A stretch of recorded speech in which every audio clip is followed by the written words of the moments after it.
You are now listening to the Life of Produk Podcast.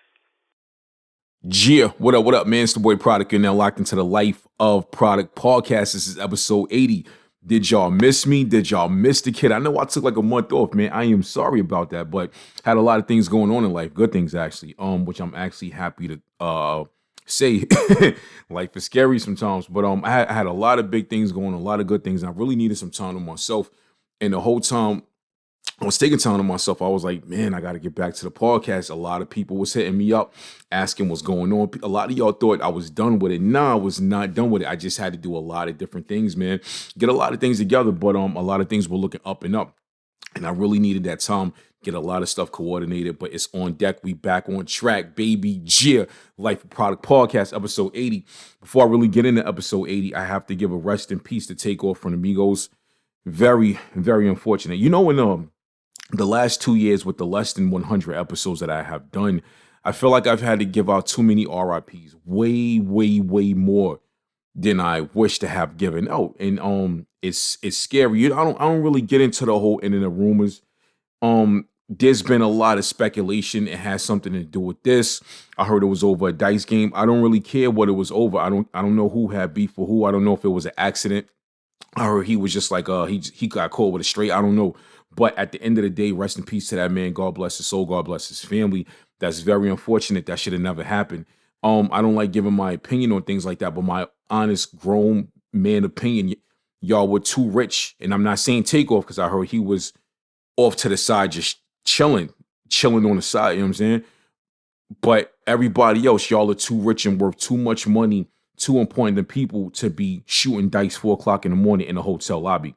Nah, ain't nothing cute about that. See, we be thinking stuff is cool because you got money and you got jewelry and you got status. Nah, that's whack, boy. I done seen a lot of dice games in the hood get shot up. I seen a lot of fights happen. I seen knives get pulled out, shoot with dudes shooting dice in the hood. So if that could happen, just imagine how much of a threat things can be when you worth more money, when you worth 10, 20 times that. So rest in peace to Takeoff, man. Rest in peace to his family. I'm not even gonna cap. I'm not a Migos fan of their music, but I do like the fact that these 3 young brothers did their thing and they've made an impact. You know what I'm saying? I don't know what direction they're gonna go now as far as, music wise. I know Offset was doing his own thing, I believe, and I know Quavo and Takeoff, who are, to my knowledge, a family. One is like the uncle, one is like the nephew, something like that. I don't know what direction Quavo's gonna go in now, but it's very unfortunate, man. Very unfortunate, man. I pray it stops. Not just in music, not just in hip hop, but in the black community in general. I really pray that us black men, we learn how to keep our composure. If you can't hold your composure, fight it out. Shoot the fair one. You ain't gotta shoot a gun. Shoot the fair one. 1-on-1. Don't jump nobody. Don't shoot nobody. Don't stab nobody. Shoot the fair one. And if your hand game ain't up to par to shoot the fair one with that man, walk away. Walk away. You know what I'm saying? This episode 81. Episode 81 is titled Bubble of Progression. Sometimes you have to be in a bubble while you are progressing. And we've all heard the words as far as evil listens to your thoughts, evil listens to the things that we say out of our mouths. Sometimes that hate and energy is so strong that when you talk about your happiness to people, they might not even know they have hatred towards what you're saying, towards your progression, but that energy will come out and it'll kind of dampen what you're doing. And I am one for testimony on that, because there's been times I've bragged about things that I was not even just bragging, I was just happy about stuff. And all of a sudden it crumbled. Like, why? Should I kept that to myself? Should I not said nothing? I wasn't bragging just to brag. I wasn't feeling myself. I was just happy at the progression I made. I was happy at the advancements that I made. So sometimes you have to be in a bubble of progression. Sometimes you have to be in a bubble of progression in order to not start feeling yourself. You might start feeling yourself a little bit. You might get a little big for your britches, you know what I'm saying? But that can happen. Man, I know a lot of people who just felt like they was winning in life and they thought that they could beat life. You cannot beat life. You cannot be God. Sometimes the universe will look at you like, word, you think you winning? Let me get that back real quick. And real talk. And a lot of y'all might not understand that concept. Y'all might not see that because you're so caught up and so jaded in the W's that you've gotten not realizing you could have got more W's if you were humble. So sometimes you have to live in a bubble of progression. That bubble, the thing is, a lot of us have life PTSD. You know what I'm saying? We have this life PTSD where we've been through so much in life, it's post-traumatic. And we put ourselves in these bubbles because we don't want to get hurt again. And I'm not just talking hurt as far as relationships. I'm talking about hurt as far as thinking that you're about to get to your personal promised land and you don't get there. It was right there, son. You know what I'm saying? It was right there, and you didn't get it. It's not fair. It ain't fair. I've been through it. I'm actually speaking from experience because I've been like right there and it got snatched away from me. And to this day, I look at those situations and I ask myself, what did I do that was so wrong when I did everything right? But it brings me back to that hate and energy. I feel like evil was a tree. Evil was a tree and it got all these different branches that's branching out. And hatred grows on some of those branches. And within those branches, you got these different stems of people. And all of that energy all flows together. I want that, and whoever is bringing that to stay 20, 30, 40 feet away from me. Don't even get that close. Just stay away from me. If you ever had a conversation with a person, right? And they just automatically, they get comfortable with you. They get comfortable to the point where they feel like they can start talking about somebody else. I don't like that. I don't like that at all, because that makes me feel like you're going to start talking about me. You know what I'm saying? That type of energy is evil. That's that hating energy. That's that hate. That's that hate and evil energy. And people will get so comfortable. So when I see that, I feel like if I have a conversation with a person like that, and midway or beginning, end of the conversation, whatever, they say if they start doing that towards the end of the conversation, to me, that just threw the whole conversation out the window. I don't honor that conversation no more because you just damaged it. You damaged the whatever bond, especially if it's an initial conversation or if I don't know you like that, whatever bond you and I could have, or whatever association you and I could have started building, and you start talking about somebody, negative about somebody, all because of you and your personal feelings. You don't like that person for personal reasons. You just damaged whatever potential friendship or association me and you could have built at a certain point. And I've let people know straight up. I'm a very transparent person. I'm a very upfront person. I've let people know in the beginning, yo, I ain't rocking with you. I don't like how you talked about such and such. I've let people know that. And every time I've said that, I've gotten the same reaction. They mouths drop. They shocked. They get quiet for a second. They don't know what to say. Yo, there's nowhere for me and you to go from there. There's nowhere to go from there. You were trying to block that person's blessings by speaking negativity on them into the universe, because that can happen too. That can happen. Look at how many times. Oh my God, my allergy is killing me. The day I come back, baby, y'all gotta hear all of that. Yo, I apologize, you know what I'm saying? But look how many times, look at the internet, look at social media, negative energy. We'll see people get a reality show. We'll see people get a deal with such and such. We'll see people get that bag. It's all over social media.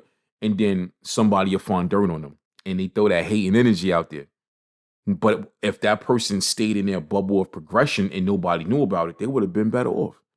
You know what I'm saying? Now, sometimes you cannot stay in that bubble of progression. Sometimes once you get there, to progress further, you have to put certain things out into the world. You have to put certain things out. Sometimes you have to openly be thankful of what you achieved to keep on achieving. That's where that bubble of progression, the progression and the hate and energy clash. It's like a three-headed monster and your progression is in the middle. You got the bubble of progression on the left, the progression and that hate and energy on the right. And that hate and energy is trying to cut through the progression and the bubble of progression. That's what hate and energy does. A lot of y'all is haters, fam. A lot of y'all is haters. You don't think people are haters? You don't think hating is real? How do you think people find out all this dirt from like 5, 10, 15 years ago on celebrities? And then it just damages their whole career, their whole life. You just messed up their livelihood. Now they're getting their endorsements pulled. They're getting all this stuff pulled away from them. For what? Because you just felt like putting their business out. And honestly, it might not even been that bad. It might have just been, all right, boom, boom, bang, bang. And you put it out there and people will do a whole rollout on dishing dirt on people whenever they put their business out. I never understood that, B. If you so mad and so angry with your own life, go sit in the corner and cry about it, son. Don't worry about what the next man or woman or child is doing. Stop that. It's the boy Product Life Product Podcast. We got to pay these bills real quick. Shouts out to Anchor. Shouts out to the new YouTube subscribers. I am back, baby. I will be right back with part 2 of episode 81. What up, man? It's the boy Product. We're now back with the Life of Product Podcast, episode 81. Shouts out to Anchor, man. Shouts out to the supporters. I love y'all. Y'all doing right by the kid, man. Sorry I took a month off, but the kid needed time to himself. Bong, bong, I'm back, baby. Let me ask y'all this question, right? Because we're talking about a bubble of progression. Do you think that the bubble of progression can keep you from progressing even further? And I'm going to answer that question on my end. In my personal opinion, I think it can. I think that bubble of progression can hold you back from achieving more goals or going higher than you even know that you can. Because that bubble is a safe zone. You know what I'm saying? It's a safe zone. We all want to be in a safe zone sometimes. Not everybody is a risk taker. Not everybody likes their business being put out there.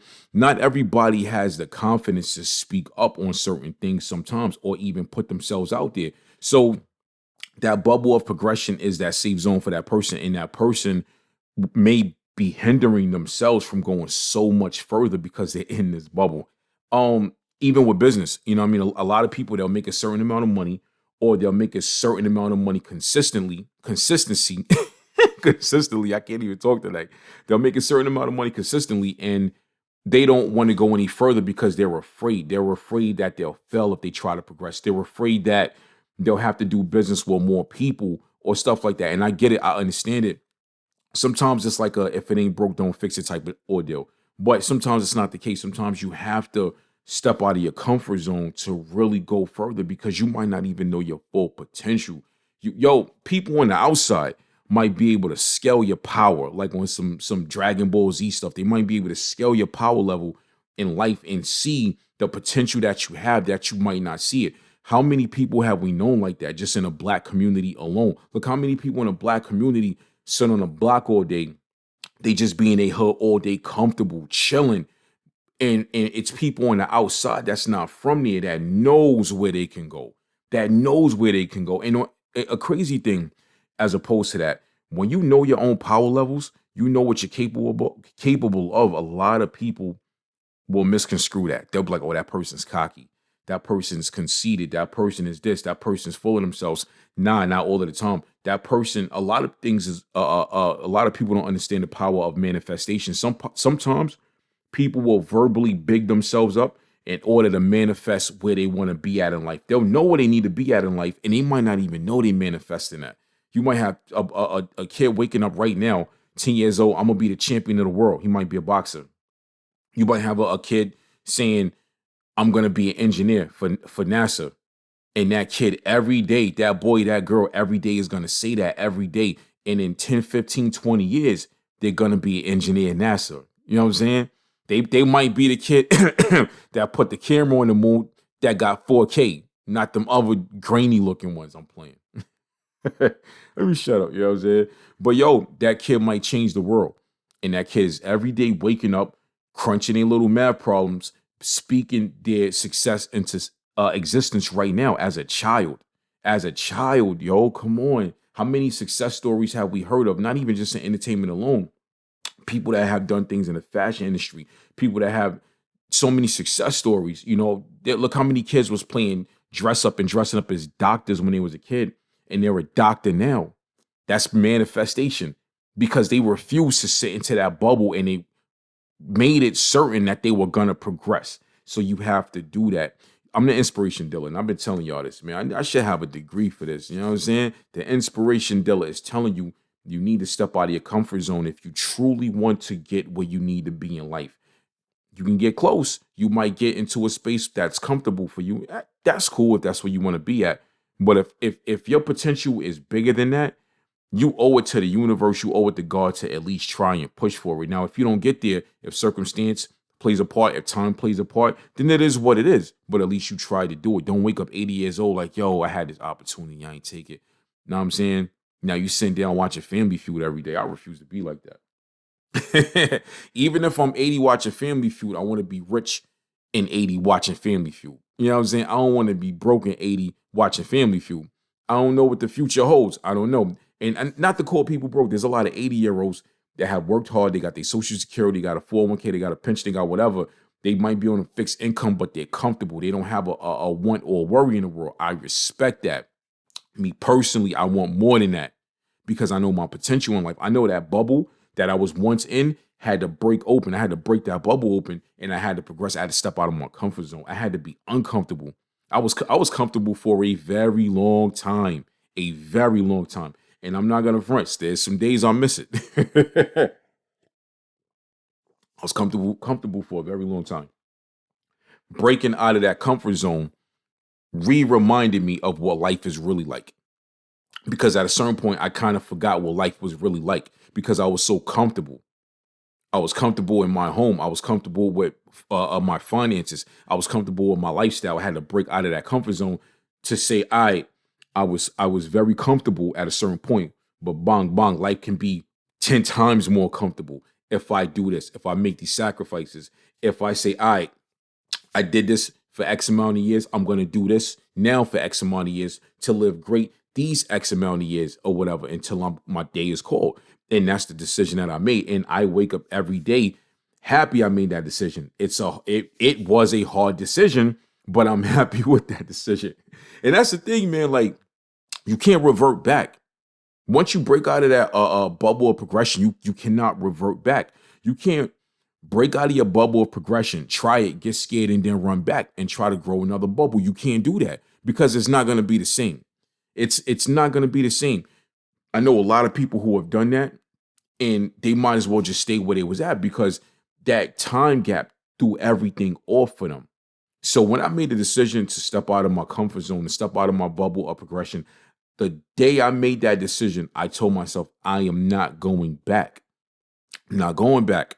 I don't want to go back anymore. That closet is closed. That chapter is closed. It's time to open another door. And I'm actually happy and 100% comfortable with the decision that I made. And the thing is, before you step out of that bubble of progression, you have to literally ask yourself, am I going to be happy with this decision that I made? If you cannot answer that question, you need to stay where you at. Stay where you at. And I'm not saying that's a bad thing. That's a conscious adult decision. Us adults, we got to crunch numbers. We got to do algebra in our head when it comes to life, when it comes to making these decisions, because sometimes our decisions don't only affect us, it affects our children. It affects the people around us. Our decision sometimes affects the people who gave us those opportunities in the beginning. And that's another thing that's unspoken. We'll get opportunities from people to progress, to do all of this stuff, but we don't stand by them. We don't stand by our word. We'll run away. We'll run back to this. You might have got a job opportunity, went to the job and said, all right, well, I'm quitting now. Now you put that person who put you on into a bad position because they might have referred you. They might have hired you. They could have hired somebody else. They could have referred somebody else.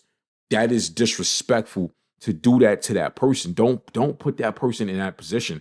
And we never give those type of people credit. The person that threw you a play, we never give those people type of credit. And a lot of those people that wake up every day that threw somebody a play, they don't get the respect that they deserve, and they're fine with that. A lot of those people know that they're not going to get the credit or the respect that they deserve, and they just function every day because a lot of them don't do it for that. They don't do it to be shouted out. They don't do it to say, hey, such and such did that. They did it because they saw your potential. They had love for you, and they knew what you was capable of. So shouts out to those people. Y'all don't get enough respect. I've been that person that have helped put people on, done things for people, and did not get the credit I deserved. And I'm actually 100% comfortable with that. I'm used to it. You know what I'm saying? Yo, good-hearted people, a lot of us good-hearted people, we get the last straw or whatever it's called, like whatever the term is. We don't get nearly as much credit as we deserve. We get overlooked. We get disrespected. I'm not gonna take too much disrespect. I'm gonna tell you that right now. But we get overlooked all the time, disrespected. We don't get considered for certain type of other opportunities that should arise from that. We get put into a box like, all right, they did that, but I'm gonna leave that person right there. Why is that? You know what I'm saying? Give us our flowers right now while we're here that we deserve. And it's only right, but you know what? It's gonna be like that to the end of time. It's gonna be like that. It ain't gonna change, brother. It ain't gonna change, my G. Why not? But and a lot of y'all who have broke out of that bubble of progression, when someone came and literally took a pen and bust that bubble open for y'all, y'all need to sit that person down and genuinely thank them one day. Thank that person for doing that. It's the boy Product, Life of Product Podcast, episode 81, Bubble of Progression. Holla at your boy. You got questions you want to do, interview, anything you want to talk about. LifeOfProduk@gmail.com. That's PRODUK@gmail.com or corporate.Ent@gmail.com. I'm out, baby. You are now listening to the Life of Produk Podcast.